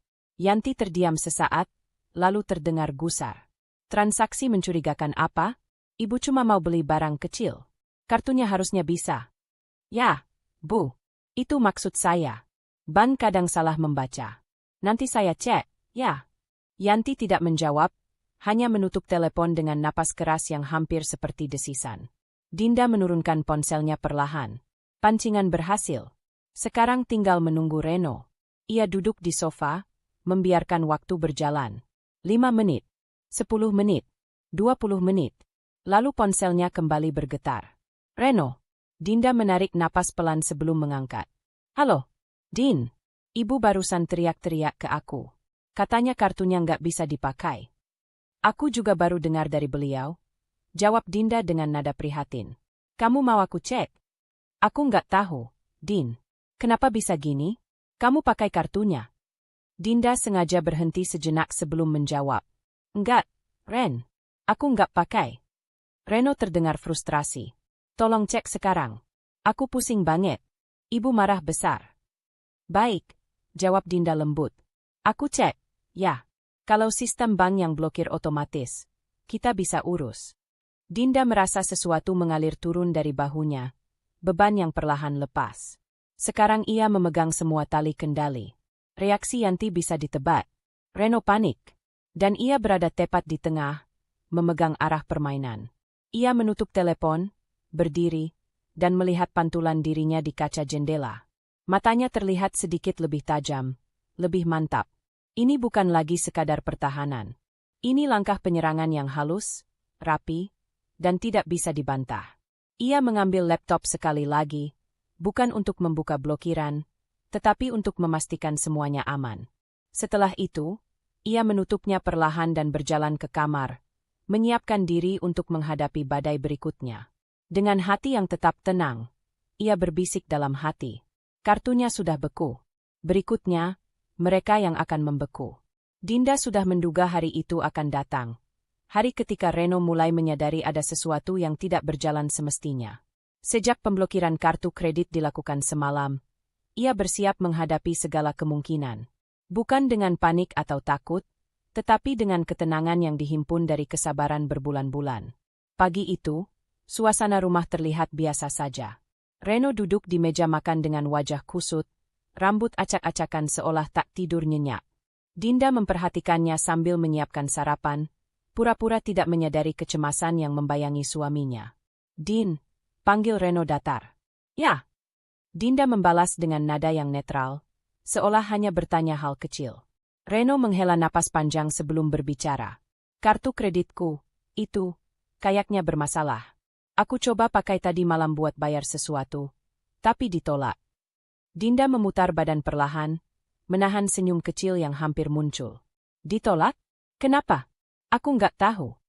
Reno meremas rambutnya, jengkel. Padahal limit masih banyak. Harusnya nggak masalah. Dinda melangkah mendekat, mengambil posisi duduk di hadapannya. Ia memastikan wajahnya tetap tenang. "Sudah coba hubungi bank?" Reno menatapnya, ragu. "Belum. Enggak sempat." Alasan itu jelas bohong. Dinda tahu Reno pasti panik dan mencoba berbagai cara sebelum akhirnya menyerah pagi ini. Tapi ia memilih tetap bermain dalam batas yang ia buat sendiri. Tidak menyerang duluan, tidak menunjukkan bahwa ia tahu. "Kamu kelihatan tegang," ujar Dinda lembut. "Ya jelas tegang." Reno membalas dengan nada meninggi. "Ibu nunggu transfer hari ini. Aku nggak bisa kasih alasan apa-apa." Ada sesuatu dalam kata itu yang menusuk hati Dinda. Bukan karena Yanti membutuhkan uang, tetapi karena cara Reno mengatakannya, seolah kepentingan ibunya selalu berada di atas segalanya. Dinda menatap Reno dengan datar. "Memangnya kamu pakai kartunya buat ibu lagi?" Pertanyaan itu membuat Reno kaku. Dari sorot matanya, Dinda tahu ia ingin bohong, tapi panik membuatnya tidak cukup luas berpikir. "Ya, cuma sedikit. Kamu kan tahu, ibu lagi butuh beberapa hal." Dinda mengangguk pelan, seolah menerima jawaban itu. Padahal setiap kata Reno membuat hatinya semakin mengeras. Kebohongan yang bertumpuk itu sudah tidak bisa ia toleransi lagi. Di tengah ketegangan itu, ponsel Reno berdering keras. Nama, ibu, terpampang jelas di layar. Reno menelan ludah. Aku angkat dulu." Dinda tidak berkata apa-apa. Ia hanya berdiri dan berjalan ke dapur, cukup jauh untuk memberi ruang, tapi cukup dekat untuk mendengar nada tinggi Yanti yang langsung meledak dari ponsel. "Ren, ini kenapa kartunya ditolak lagi? Kamu sengaja ya? Kamu mau bikin ibu malu?" Reno buru-buru menjauhkan ponsel dari telinga. "Bu, ini bukan salah aku. Kartunya kayaknya bermasalah." "Apa-apaan bermasalah? Kamu tuh payah. Suruh Dinda bantu. Dia kan yang biasa urus begitu." Dinda mencengkeram ujung meja dapur. Kalimat itu, menyuruhnya menjadi solusi atas masalah yang diciptakan Reno dan ibunya, muncul lagi, seperti kebiasaan yang tidak pernah berubah. Reno mematikan panggilan setelah janji akan mencari cara. Ia menghampiri Dinda lagi, wajahnya semakin gelisah. "Dinda, bisa bantu cek nggak? Mungkin kartunya ke-scan ganda atau gimana? Kamu kan yang paham beginian." Dinda menatapnya lama. "Kamu yakin mau aku cek?" Reno mengangguk cepat. "Iya, bantu aku, Din. Tolong." Dinda menarik napas panjang. "Baik, Tapi kalau aku cek dan ternyata penyebabnya jelas, kamu harus terima. Reno terdiam sejenak, namun akhirnya mengangguk. Iya, iya. Yang penting ibu nggak marah lagi. Kalimat itu membuat Dinda sadar. Itu alasan utamanya. Bukan dia, bukan rumah tangga, bukan rasa hormat. Hanya ketakutan pada kemarahan ibunya. Dinda mengambil ponselnya. Padahal ia tidak perlu mengecek apapun secara teknis. Ia tahu alasan pemblokiran itu. Tapi mengamati reaksi Reno lebih penting dari apapun hari ini. Aku coba hubungi layanan bannya, ujar Dinda, menyimpan nada serius tapi tetap netral. Reno mengangguk gelisah, berjalan mondar-mandir seperti ikan yang kehabisan air. Detik berganti menit, Reno semakin tak sabar. Gimana, Din? Dinda menatapnya dengan pandangan yang sulit dibaca. Reno, kartu ini diblokir karena ada aktivitas mencurigakan. Banyak transaksi menuju satu nama yang sama. Terlalu sering. Wajah Reno memucat. Aktivitas mencurigakan? Nama yang sama? Siapa? Dinda menatapnya tanpa berkedip. Ibumu. Reno membeku. Mulutnya terbuka untuk membalas, tapi tidak ada suara yang keluar. Tatapannya bergetar, seperti anak kecil yang ketahuan melakukan kesalahan besar. Ruang tamu menjadi sunyi. Hanya suara jam dinding dan hembusan napas Reno yang mulai berat. Dinda mendekat, berdiri tegak di depan suaminya. Reno, kartu itu atas nama siapa? Atas nama kamu, jawabnya pelan. Dan itulah momen puncaknya, momen ketika Reno mulai menyadari bahwa kesalahannya tidak bisa lagi ditutupi. Dinda menahan tatapannya, memastikan setiap kata keluar dengan tegas dan jelas. Kalau kartu itu atas namaku, berarti aku yang bertanggung jawab atas setiap rupiah. Dan aku berhak melindungi diri dari penyalahgunaan. Termasuk oleh keluargamu. Reno memejamkan mata. Dinda, aku. Tidak perlu menjelaskan sekarang. Potong Dinda lembut, tapi dingin. Aku cuma ingin kamu tahu bahwa aku sangat sadar apa yang terjadi. Dan aku sudah mengambil langkah sesuai hakku. Reno tampak goyah. Untuk pertama kalinya sejak konflik ini dimulai, ia tidak membela ibunya, tidak marah, tidak berbohong. Hanya diam. Sunyi itu justru jadi titik kemenangan kecil bagi Dinda. Bukan kemenangan penuh, belum. Tapi cukup untuk memperlihatkan bahwa ia sudah tidak bisa lagi dipermainkan. Dan di balik ketegangan pagi itu, satu hal jelas. Reno mulai takut. Dan Dinda mulai menguasai keadaan sepenuhnya. Siang itu, rumah terasa seperti ruang tunggu sebelum badai. Reno mondar-mandir sejak pagi, berulang kali mengecek ponselnya sambil menghela napas panjang. Sejak Dinda mengatakan penyebab pemblokiran kartu berasal dari transaksi berulang atas nama Yanti, suaminya itu tidak tenang. Bahkan sarapan pun tak tersentuh. Dan kini, telepon dari Yanti datang lagi. Lebih pendek, lebih tajam, lebih memaksa. Aku kesana sekarang. Kalian jangan kemana-mana. Begitu suara Yanti yang terdengar dari speaker, sebelum ia menutup panggilan sepihak. Dinda hanya memandang Reno yang semakin gelisah. Tidak ada rasa takut di wajahnya, hanya ketegasan yang kini menempel pada setiap gerak dan nada suaranya. Ketika bel rumah berbunyi, Reno langsung menyambar gagang pintu. Yanti masuk dengan langkah cepat, ekspresi wajahnya mengeras. Senyum pura-pura tidak pernah masuk dalam kamusnya ketika sesuatu menyangkut kepentingannya. Apa-apaan ini, Ren? Kamu bilang kartunya error? Sekarang malah dibilang diblokir? Serbu Yanti tanpa basa-basi. Dinda berdiri dari sofa, tubuh tegak, mata tenang. Ibu, mari kita bicara baik-baik. Silakan duduk. Nada itu seolah membuat Yanti tersinggung. Saya nggak mau duduk. Saya cuma mau tahu. Kenapa kamu berani blokir kartu kredit yang biasa dipakai anak saya untuk bantuan keluarga? Reno tampak ingin menengahi, tapi Dinda mengangkat tangan, memberi isyarat agar ia diam. Dinda menatap kedua orang itu bergantian, lalu kembali ke meja kopi. Di sana, ia mengambil map tipis berwarna hitam, map berisi semua bukti yang telah ia kumpulkan selama penyelidikan diam-diamnya. Ia meletakkan map itu di atas meja, menepuknya pelan. Ibu, Reno, sebelum kita bicara, saya ingin kalian lihat dulu ini. Yanti mendengus. Apa itu? Drama lagi? Dinda tidak terpancing. Ia membuka map tersebut dan mengeluarkan kertas-kertas yang sebelumnya ia cetak. Riwayat transaksi selama 3 bulan. Tanggal dan nominal pembelian. Bukti screenshot pesan Reno ke Yanti. Dan catatan-catatan yang sudah ia buat selama penyelidikannya. Ia merapikannya menjadi satu tumpukan, lalu mendorongnya pelan ke arah Yanti. Silakan dilihat, kata Dinda singkat. Yanti menatap berkas itu, tapi masih enggan menyentuhnya. Apa maksudmu dengan semua ini? Kamu nuduh saya? Silakan dicek dulu, ujar Dinda pelan namun tegas. Reno akhirnya mengambil dokumen itu terlebih dulu. Tangannya sedikit bergetar saat membuka halaman pertama. Matanya melebar saat melihat jumlah transaksi. Nominal besar yang terus berulang di tanggal-tanggal tertentu. Tanggal ketika Yanti meminta sesuatu. Bu, suara Reno tercekat. Ini semua ke toko yang sama. Ini bukan kebutuhan penting. Bu, ini barang-barang yang Bu nggak pernah bilang. Yanti menyambar kertas dari tangan Reno dengan gerakan cepat. Jangan pakai nada itu. Ibu kan cuma beli barang yang dibutuhkan. Dibutuhkan? Dinda mencondongkan tubuh, suaranya tetap datar. Di sini tertulis pembelian tas merek, sepatu mahal, perhiasan, bahkan kosmetik puluhan item dalam sekali transaksi. Itu bukan kebutuhan mendesak, Ibu. Wajah Yanti memerah. Kamu tidak punya hak. Saya punya hak, Bu. Dinda memotong. Kini nadanya sedikit lebih dingin. Kartu kredit itu atas nama saya. Setiap transaksi yang terjadi, kewajibannya ada di saya. Jadi saya berhak melindungi diri dari penyalahgunaan. Reno menutup wajahnya dengan kedua tangan. Dinda melihat gelagat itu, campuran malu, takut, dan penyesalan. Dinda melanjutkan.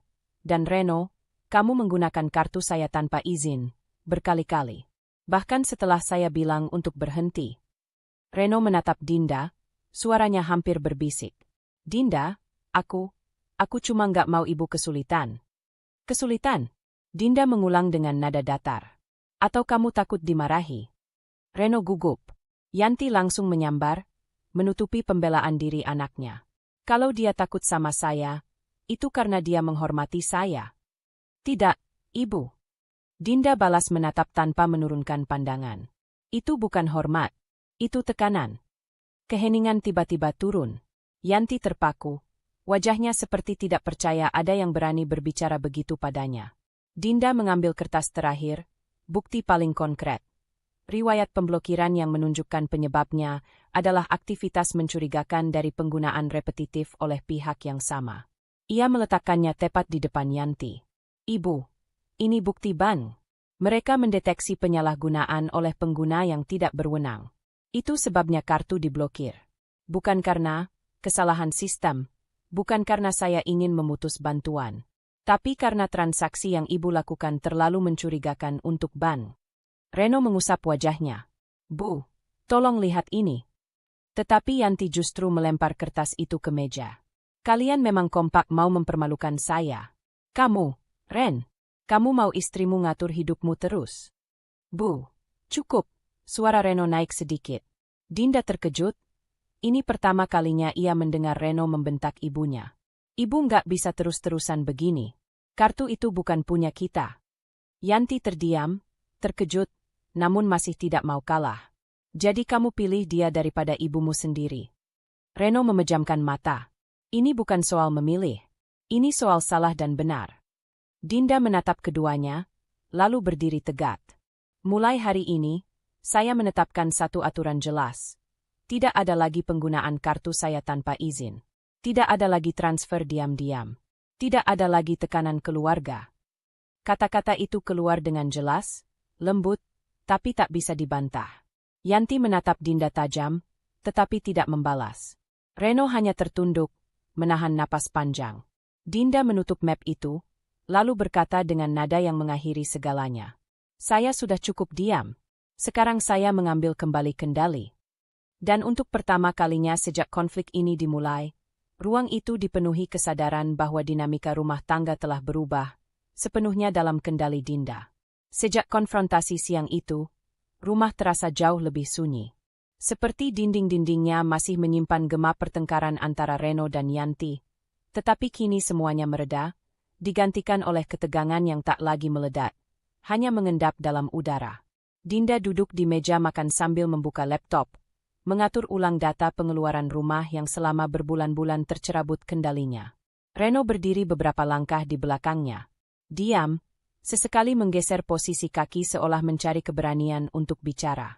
Dinda tidak menoleh dulu. Ia ingin Reno melihat bahwa hidupnya tidak berhenti hanya karena keributan. Ia tetap bergerak. Ia tetap mengatur. Kendali itu miliknya, dan ia tidak akan melepaskannya lagi. Aku mau bicara. Akhirnya Reno berkata, suaranya pelan. Silakan, jawab Dinda tanpa menutup laptop. Reno menarik kursi dan duduk. Tatapannya gelisah, seperti seseorang yang tengah memikirkan kalimat benar tetapi tidak yakin berani mengucapkannya. Aku minta maaf. Dinda mengetik beberapa baris angka sebelum menutup layar. Untuk yang mana? Tanyanya halus tetapi tegas. Reno terdiam sejenak. Untuk semuanya. Untuk nyuri kartu kreditmu. Untuk bohong. Untuk nurut aja sama ibu tanpa mikir panjang. Aku bikin kamu repot. Dinda menautkan jari-jari di atas meja. Aku bukan repot, Ren. Aku dirugikan. Kata itu, dirugikan, seakan membuat Reno menelan sesuatu yang pahit. Ia menunduk lebih dalam. Dan lebih dari itu, lanjut Dinda, kamu membuatku merasa ruang aman di rumah ini hilang. Reno mengepalkan tangan, lalu mengendurkannya lagi. Aku tahu, dan aku mau berubah. Dinda mengamatinya beberapa detik. Dalam hatinya, ia tahu ucapan itu bisa jadi benar, atau hanya reaksi sementara. Tetapi satu hal yang ia yakini, perubahan tidak datang dari kata-kata. Perubahan datang dari aksi yang terus dilakukan. Dinda berdiri dan mengambil map hitam yang tadi ia simpan kembali dalam laci. Map berisi bukti-bukti penyalahgunaan kartu itu kini menjadi simbol fase baru. Ia meletakkannya di depan Reno. Kita buat aturan, katanya tenang. Reno mengangguk cepat. Apapun, aku ikut. Dinda membuka map itu dan mengeluarkan kertas kosong. Mulai hari ini, semua pengeluaran besar harus atas persetujuan bersama. Termasuk bantuan untuk ibu. Reno menelan ludah. Dinda, ibu bakal marah. Ibu sudah marah dari dulu, jawabnya tenang. Hasilnya, kamu ikut tertekan. Aku ikut rugi. Tidak ada yang sehat dari itu. Reno terdiam. Tidak membantah. Tidak membela. Dinda melanjutkan. Kamu tetap boleh membantu ibu. Tapi sesuai kemampuan kita, bukan sesuai keinginannya. Dan tidak menggunakan kartu atau uangku tanpa pembicaraan terlebih dahulu. Reno akhirnya mengangguk. Iya, aku siap. Dinda menggeser kertas itu ke arahnya. Tulis, biar kamu mengingatnya. Tanpa membantah, Reno mengambil pena. Tangannya sedikit bergetar saat menuliskan aturan-aturan yang Dinda sebutkan satu persatu. Setiap hurufnya seperti pengakuan dosa sekaligus janji baru. Setelah selesai, Reno menyerahkan kertas itu. Dinda membacanya perlahan, memastikan semuanya jelas. Lalu ia menandatanganinya terlebih dulu sebelum mendorongnya kembali. Sekarang kamu. Reno menatapnya, sejenak seperti ingin bertanya apakah ini diperlukan. Tetapi tatapan Dinda menjawab semuanya. Reno menandatangani kertas itu. Tanda bahwa kekacauan finansial yang ia buat tidak akan terulang. Setelah menaruh pena, Reno memijat keningnya. Aku tahu kamu marah. Tapi, terima kasih karena masih mau beresin semuanya. Aku pikir kamu bakal pergi. Dinda tidak langsung menjawab. Ia merapikan map itu lagi, memasukkan lembar aturan ke dalam plastik pelindung. Aku tidak pergi. Tapi aku juga tidak mau menjadi korban lagi. Reno menunduk. Aku ngerti. Dinda berdiri, berjalan ke dapur untuk menyiapkan teh. Reno mengikuti dengan pandangan, tetapi tidak berani menyusul. Dinda sengaja membiarkan keheningan mengambil alih. Bukan untuk menghukum, tapi untuk menunjukkan bahwa dinamika rumah itu kini berubah. Tidak ada lagi keputusan sepihak dari Reno atau tekanan dari Yanti yang membuatnya mengecil. Semua kembali berada di tangan Dinda. Saat ia menuang air panas ke dalam gelas, Reno akhirnya berdiri dan mendekat perlahan. Aku bakal ngomong sama ibu. Bukan kamu lagi yang harus tanggung akibatnya. Dinda mengangguk kecil. Itu bagian kamu, bukan bagianku. Ada jeda panjang. Reno kemudian bicara dengan suara yang lebih mantap, lebih dewasa daripada sebelumnya. Mulai sekarang aku bakal lihat dulu apa yang benar buat kita. Bukan cuma nurutin ibu. Dinda menyerahkan secangkir teh kepadanya. Bagus. Mereka pindah kembali ke ruang tamu. Tidak ada sentuhan dramatis, tidak ada pelukan emosional. Yang ada hanyalah dua orang dewasa yang akhirnya kembali membangun tatanan hidup yang sempat rusak. Dinda membuka laptop lagi dan menunjukkan tabel pengeluaran bulan depan. Ini rencana baru. Kita atur bersama. Reno duduk di sampingnya. Aku dengar. Dan untuk pertama kalinya dalam waktu lama, Dinda merasa duduk di posisi yang benar, posisi kendali. Bukan untuk mendominasi, tapi untuk memastikan hidupnya berjalan sesuai arah yang ia pilih. Bukan arah yang dipaksa orang lain. Pembalikan situasi itu belum sepenuhnya selesai, tetapi fondasinya sudah kokoh. Dan Dinda tahu, mulai hari itu, tidak ada lagi yang bisa meremehkan keputusan-keputusannya. Dia yang memegang kendali. Dan Reno tahu itu. Pagi itu dimulai tanpa suara langkah terburu-buru, tanpa getaran ponsel yang berulang dari Yanti, tanpa kecemasan yang menggantung di udara. Rumah terasa berbeda, lebih tenang, lebih teratur, seperti akhirnya menemukan ritme yang selama ini hilang. Dinda bangun lebih awal dan membuka jendela ruang tengah. Udara pagi masuk bersama sinar lembut yang menyinari meja makan. Tempat ia kini menaruh catatan finansial yang rapi dan jelas. Reno datang beberapa menit kemudian dengan rambut masih acak, tetapi wajahnya lebih tenang daripada hari-hari sebelumnya. Ia berhenti di ambang pintu, memperhatikan Dinda yang tengah menyusun jadwal pengeluaran minggu ini. Kamu udah bangun dari tadi? Tanyanya pelan. Lumayan. Jawab Dinda, tidak mengangkat suara, tetapi jelas terdengar. Reno berjalan mendekat. Tidak ada lagi gestur gugup. Kini ia bergerak dengan kesadaran baru bahwa perannya dalam rumah tangga telah berubah. Ia menarik kursi dan duduk di samping Dinda, memperhatikan tabel pengeluaran yang ia buat. Ini jadwal minggu ini, kata Dinda sambil menunjuk kolom demi kolom. Belanja bulanan, tagihan rumah, kebutuhan dapur, dan sisanya untuk dana cadangan. Reno mengangguk. Aku udah cek saldo rekeningku. Untuk minggu ini, aku bisa bantu di bagian tagihan listrik sama air. Dinda menatapnya sebentar, memastikan keputusan itu bukan reaksi sesaat. Kamu yakin bisa komit? Yakin, jawab Reno mantap. Aku udah hitung. Dan aku nggak pakai uang itu untuk hal lain. Dinda mengangguk pelan, merasa ada sesuatu yang berbeda dalam nada suaranya. Reno tidak lagi berbicara untuk menyenangkan atau menutupi kesalahan. Ia berbicara karena benar-benar ingin berperan. Setelah beberapa menit mengecek ulang data, Dinda menutup buku catatan dan mengambil segelas air. Terima kasih sudah mulai ikut menyusun semuanya. Reno tersenyum tipis. Harusnya dari dulu. Keheningan singkat menyusul, namun kali ini bukan keheningan menegangkan, lebih seperti ruang nyaman yang mulai tumbuh kembali antara mereka. Dinda merasakan dadanya tidak seberat dulu. Tidak ada lagi ketakutan akan kejutan transaksi. Tidak ada lagi kebohongan kecil yang menumpuk menjadi luka besar. Siang hari, mereka memutuskan membersihkan gudang belakang rumah. Biasanya, pekerjaan seperti ini dilakukan Dinda sendiri.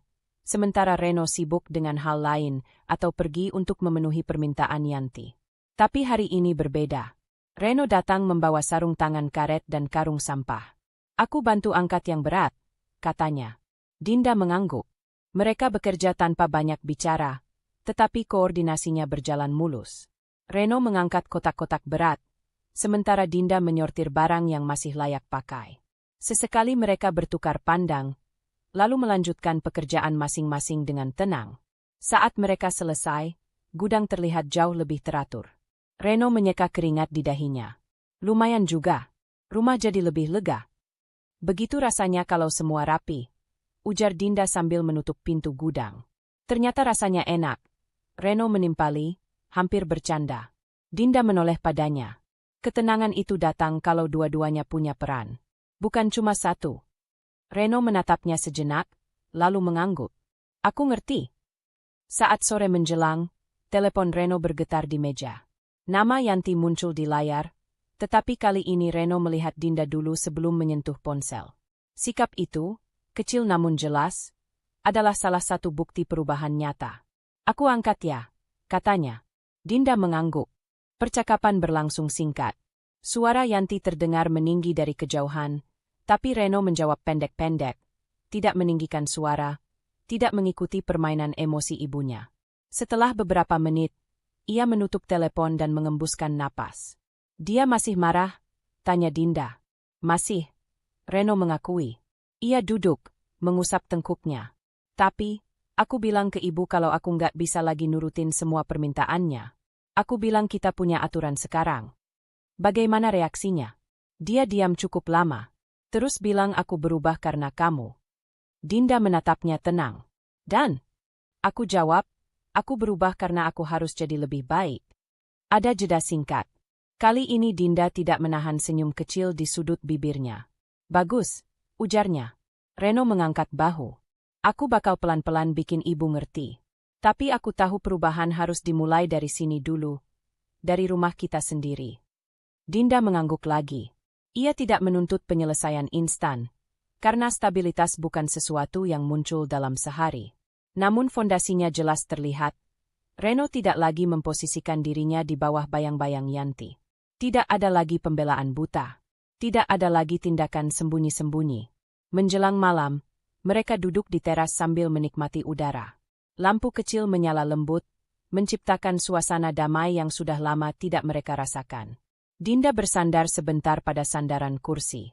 Aku sadar, katanya tiba-tiba, bahwa stabilitas bukan soal semuanya harus sempurna, tapi soal bagaimana kita menyikapi setiap hal dengan jujur dan jelas.